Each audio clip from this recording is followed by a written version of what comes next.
Evet arkadaşlar, selam. Kapı Önü Garaj kanalından herkese merhabalar. Şimdi benim Tofaş aracımın ön frenlerinde uzunca zamandır bir sıkıntım vardı.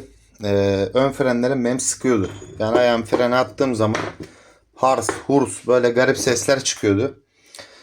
Şu an böyle işte sol kaliper, sol elimin hizasında böyle. Sağ kaliperim bu şekilde. Bu kaliperin, hatta şurada daha rahat görebilirsiniz. Şöyle yapayım ben de.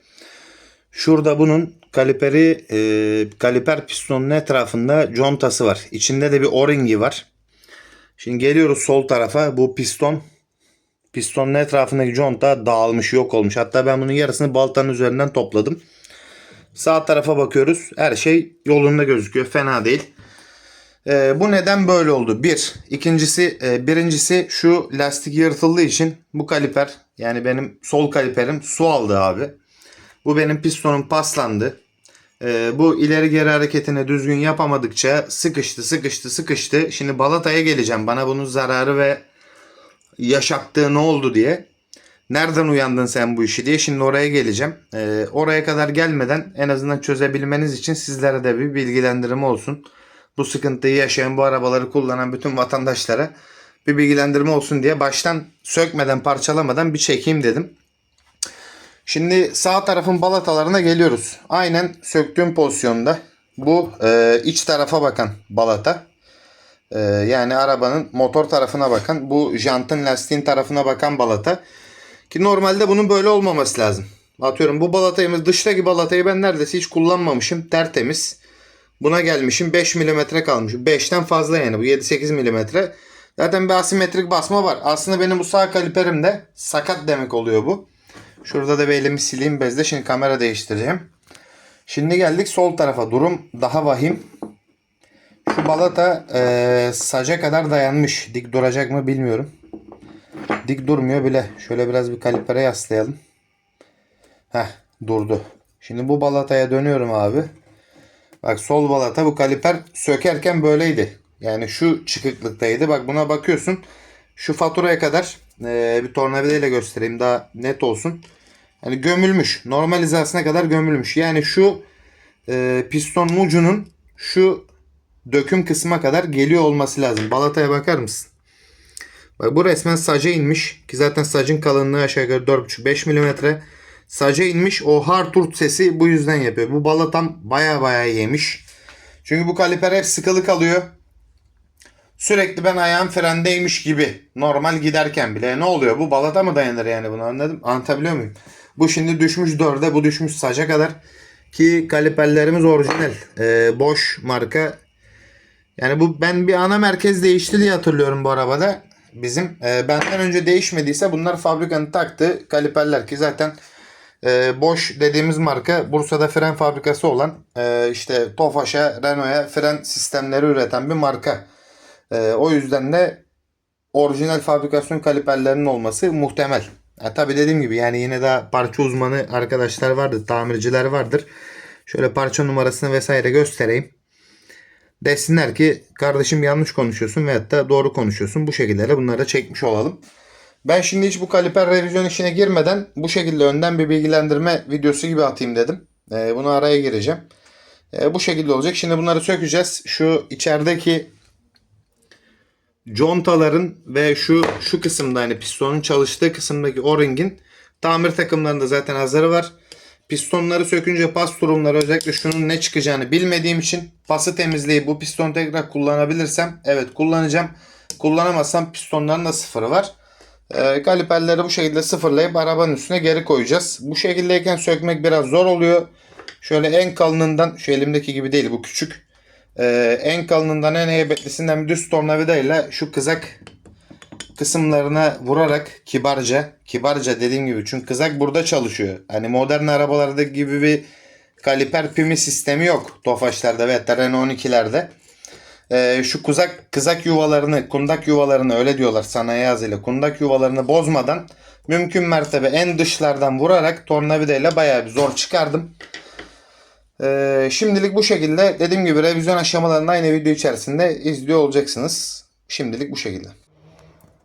Evet arkadaşlar, videomuzun devam kesitini şu an çekiyorum. Pistonları çıkarmak için ben bir çaba sarf ettim ama maalesef öyle bir sıkışmış ki tornacıya götürmek zorunda kaldım. Şu şekilde işte X bir materyal kaynatıp çektirme yoluyla çıkardı. Aslında bu kaynaklar temizlenirse piston kullanılır mı? Yani evet, kullanılabilir ama şu dışı o kadar böyle pislikle dolmuş ki hani bir ihtimal temizlemeyi deneyeceğim ama sıkışmanın izleri var. Şuralarda şöyle karıncalanmalar var. Çok da bizim için hayırlı olmayacak açıkçası. Bu arada ben de yeni öğrendim. Ben bu kaliperleri hep döküm malzeme zannediyordum. Bu meğerse alüminyummuş. Alüminyum olduğu için biraz kibar davranmak gerekiyor. Çünkü buralarda mengene izleri vesaire var. Artı hava alma rekorumuzun bir tanesi kırılmıştı bizim. Onu yine aynı tornacıda çıkarttırdık. Hangisi bakıyorum, şunda sanki kaynak izleri. Bunda biraz daha evet böyle ısıl işlem gibi kaynak izleri var. Şimdi ile bunları temizleyeceğiz tabii. Önce bunun boyasını temizleyeceğiz. En yapabildiğim kibar yöntemlerle ısıtarak falan kazıyarak çıkaracağım. Temizleyebildiğim kadar çıkaracağım. Şu kenarlardaki deformasyonları ile yedireceğiz. Yani yok edeceğiz. Temizlik işlemleriyle devam edeceğiz. Ondan sonrasında iç kısımları görüyorsunuz. Şu lastik o-ring falan artık yok olmuş, yaşamıyor. Bolca balta spreyi aldım. Şimdi tornacı usta da bana aynısını söyledi. Ya kardeşim, bunun yenisini alsan daha iyiydi işte. Tornacıya bu arada 1000 lira verdim. Bunun dedi yenisini alsaydın daha iyiydi. Ama şimdi ikisinin yenisi 2,5. Artı orijinal değil, ne çıkacağını bilmiyorum. O yüzden orijinal kaliperleri revize etme yoluna gittim. Düşünen arkadaşların aklında bu detaylarda bulunsun. Yani bu tip zorluklar çıkacaktır da. Temizliğiyle devam edeceğiz. Evet arkadaşlar, kaliperlerimizi topladık. Bir hizaya, bir seviyeye getirdik. Şimdi açıkçası yaparken çekmedim. Biraz zorladı. Sizlere de vaziyeti anlatacağım. Zaten çekmediğim bölümlerde işte tel fırçayla kaliperlerimizi temizlemiştik. Şimdi boyasını yapacağız. Pistonlarımızı yeniledik. İç kısmında kanallarda şu şekilde o-ringler var. Bunlar üstünden çıkanlar. Şöyle netleyebilirse kamera, üstlerini görüyorsunuz. Hoppa. Oksit şeklinde böyle kirler, yılların vermiş olduğu pislikler var.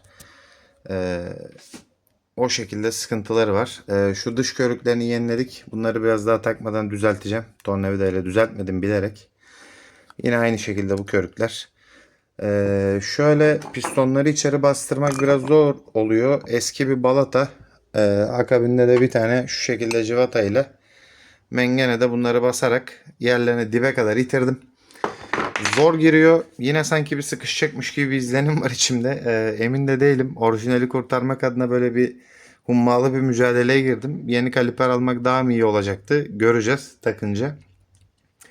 Yani sadece neler değiştiğini göstermek adına. Eski pistonlarımız bu. Üstünden çıktığı hali buydu. Eski pistonların. Zaten kirler böyle, eski o-ring artık erimiş. Bunun üzerine bunu temizledim.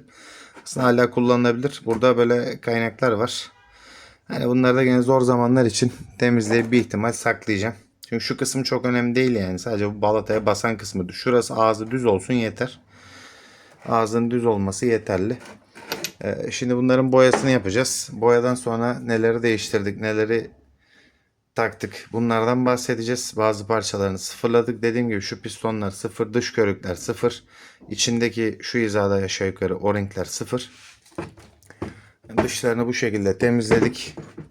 Zaten gözüküyor şurada da 97 üretim. Yani arabayla yaşıt kaliperlerimiz. Bunları şimdi boyayacağız. Orijinal fabrikasyon görünümüne getireceğiz. Ondan sonra araba üzerine takacağız. Araç üzerindeki sökme işlemlerimizle başlıyorum. Bu şekilde aldık. Fren hortumumuzun ucuna bir aparat yapmıştık yere akmaması için. Disk, işte üzerindeki flanş vesaire hepsi söküldü.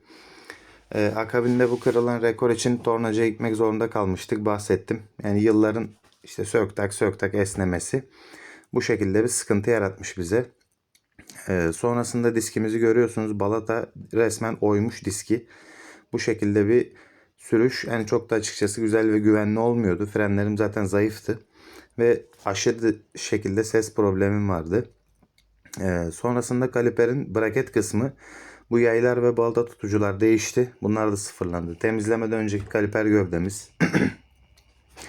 Braketimizi yine temizledik aynı şekilde. Tel fırça ve matkap kullandım ben. Hem malzemeyi aşındırmaması adına hem daha hızlı bir sonuç elde ettim. Çünkü zımpara vesaire çok uzun olacaktı.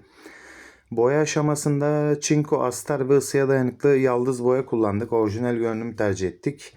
Burada cıvata başlarını boyadık. Burada dişlerine gelmemesine dikkat edin. Takarken size sıkıntı yaratabilir. Piston takılacağı yuvalar temizlendi. İşte piston körüğü oturtuldu pistonun üzerine.